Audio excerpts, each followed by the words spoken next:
أخاك حتى لو جفاك أخاك فكن له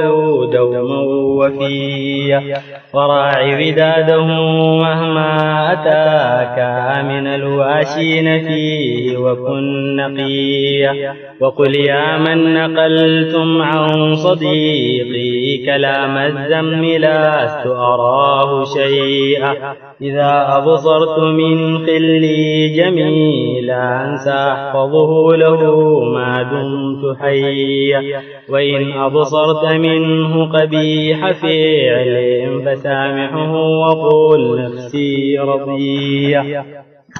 يعز بذي الزمان بأن تلاقي صديقا مخلصا حرا هديا يعيش محافظا للود دوما ويبقى ناصحا سهلا سخيا ألا أخبر أخي كل الأناس ونادي يا صديقي في البرية بأن أخاكم يرعى عهودا وأن أخاكم يحيا وفيا وأن أخاكم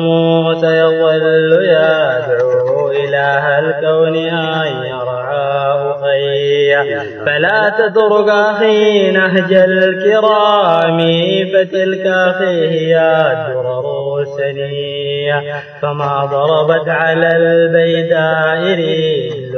أعز غيم رجل تقيا إذا فعلت من الطاعات تالو وترجع إن أتت شيئا دنيا سألقاكم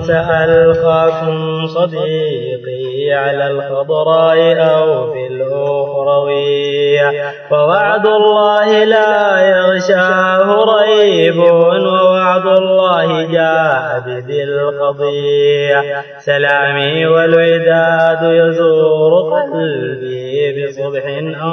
ثم ظهر والعشية سلامي بعدما جفت دموعي إلى الخلان في البلد القصية. طبعا هم بعد ذاك رحلوا، أنا عملتها بعد ما رحلوا.